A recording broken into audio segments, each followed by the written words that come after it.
Hey everyone, welcome back. Hope you're having a fantastic day so far. So Donald Trump has been president for right around 4 months at this point in time, and he has not yet delivered on his campaign promise to eliminate taxes at the federal level on Social Security benefits. However, even though Trump has not yet eliminated taxes at the federal level on Social Security benefits, those receiving Social Security, or most of those anyways, are about to see some huge relief very, very soon. We're going to be discussing everything that is going on and everything that you need to know. But before we go ahead and dive into it for today, if you would like to receive up to $200 in free stock or $200 in free cash, in a pinned comment below, I will be leaving a link to Robinhood. All you have to do is once you click on that link is just sign up for a free account and then simply link your bank account. You do not even have to make an opening deposit. At that point in time, Robinhood will be sending you one free stock worth all the way up to $200. And if you'd rather just have the cash, all you have to do is once you receive the free stock is just sell it for what it's worth and then transfer the cash value right back to your bank account.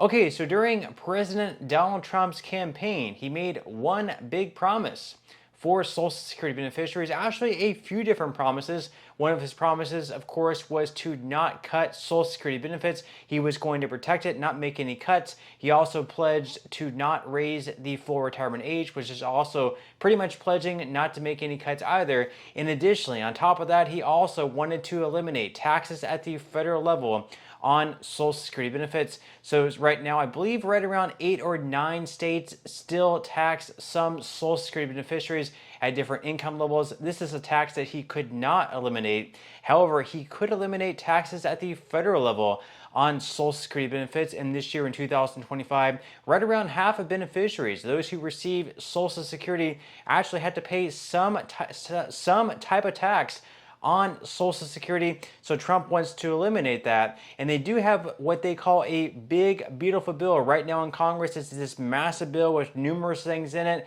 And unfortunately, this one pledge was not able to make it into the bill because of something called the Byrd Rule.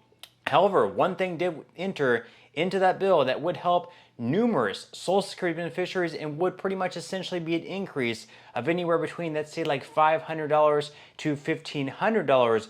We're going to be diving into this today, everything that you need to know. So according to NASDAQ and the Motley Fool, no federal taxes on Social Security benefits. That was one of the key campaign promises made by Donald Trump when he ran for president last year. When the president called for the one big, beautiful bill to enact his domestic policy agenda, many retirees might have expected that this tax cut would be one of the prominent changes included. Now, President Donald Trump got his one big, beautiful bill. It was passed on Thursday, of course, by one vote in the U.S. House of Representatives. However, there was no mention of cutting taxes on Social Security benefits. So far, the president hasn't fulfilled his campaign pledge. Here's what retirees can expect instead. And of course, I will mention this up front. This is nothing that Trump can pass through executive order. He could certainly try, but of course it would be struck down by the Supreme Court. Because things like this, they cannot just be signed with the flick of a pen by the president. It would have to be passed through Congress, so it would have to be passed through the House of Representatives. And then anything dealing with Social Security would also need to be passed in the Senate. But in the Senate, it gets much more difficult. Anything dealing with Social Security does need to have at least 60 votes out of 100 senators, which means that Republicans would also need Democratic support. Now, there is a bill out there, actually numerous bills dealing with the elimination of taxes at the federal level on Social Security benefits. One of them is by Thomas Massie. However, those bills only have Republican support. Democrats at this point in time are not joining Republicans in that bill because Democrats are kind of against, I guess, eliminating taxes on Social Security benefits unless they also raise taxes on those earning $250,000 or more. As far as the FICA tax goes. Now we can see here, what kind of changes can a reconciliation bill include?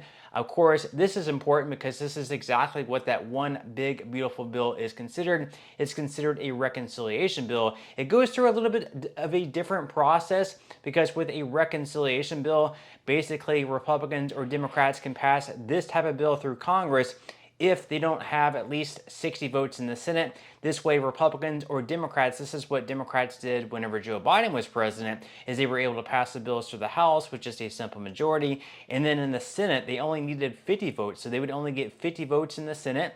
And then, of course, Kamala Harris, the vice president, would be the tie-breaking vote. So they did not need 60 votes at that point in time. Republicans are now doing the exact same thing, where they may only get, like, let's say 52 or 53 votes in the Senate instead of the 60 votes that they would normally need. And then that would be enough to pass that bill through the Senate without the 60 votes. But there are some things in reconciliation that cannot be passed through, such as Social Security. That's also why they're not able to make this change and eliminate taxes on Social Security benefits. So what kind of changes can a reconciliation bill include? Well, the Congressional Budget Act permits using reconciliation for legislation that changes spending, revenues, and or the federal debt limit. On the spending side, reconciliation can be used to address most, quote, mandatory or entitlement spending. That is, programs such as Medicare, Medicaid, federal, civilian, and military requirement, SNAP benefits, and farm programs, though the Budget Act specifically prohibits using reconciliation to change the Social Security program. Mandatory spending is determined by rules set in ongoing authorizing laws, so changing spending usually requires amending those laws. Now, why exactly has Trump not delivered on his campaign promise so far?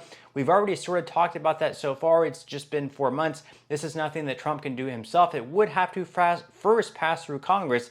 They mention here that there's no indication that the president has reversed course on his goal to eliminate federal taxes on Social Security benefits. So why hasn't Trump delivered on his campaign pledge yet?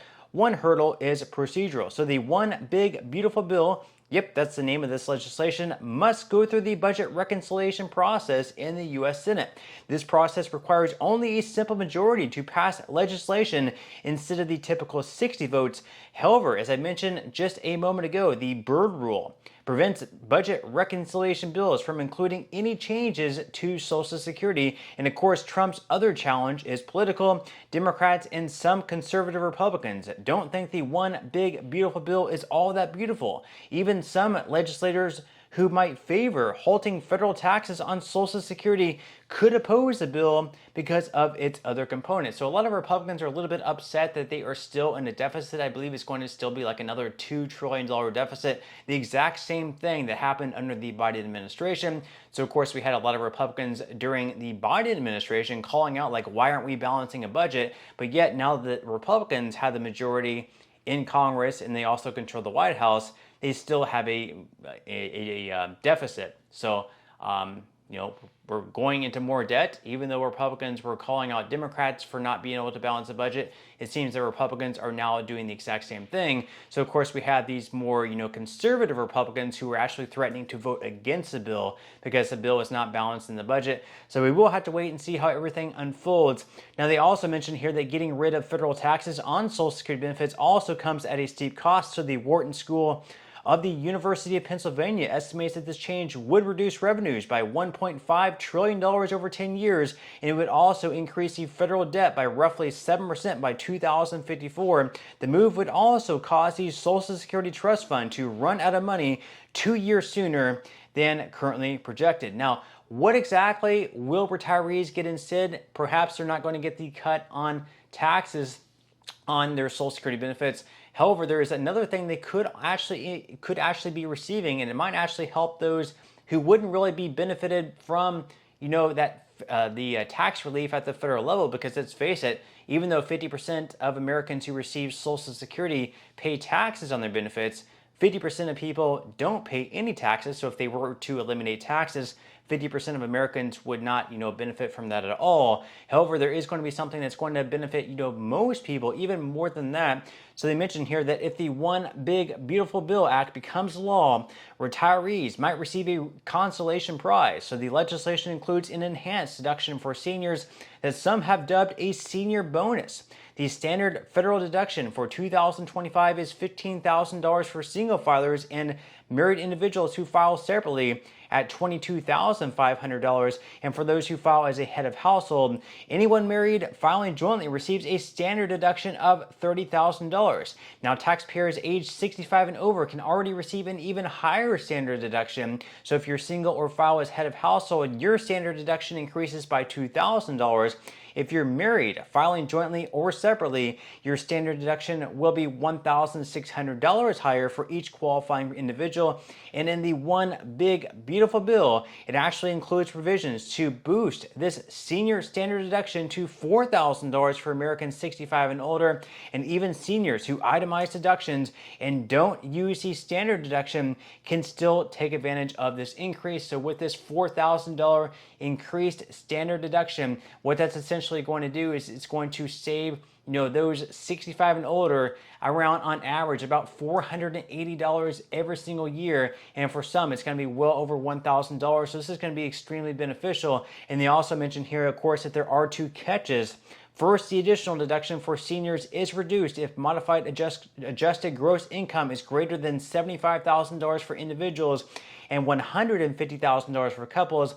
And second, the extra deduction will be in place only through January 1st, 2029. So after Trump leaves office, the Republican in office who replaces Trump, or the Democrat, if the Democrats retake the White House, they will have to extend this out further past 2029 if this is something they do want to keep in place. I think they will, because they will sort of be at a political disadvantage if, in fact, they're kind of on the hook, I guess, of raising taxes by not extending this $4,000 deduction. But of course, leave your thoughts and comments below. What do you think about everything that's taken place so far during the Trump administration? Do you think that he's going to eliminate taxes at the federal level on Social Security? And are there any other things that you would like to see Trump accomplish as far as Social Security goes?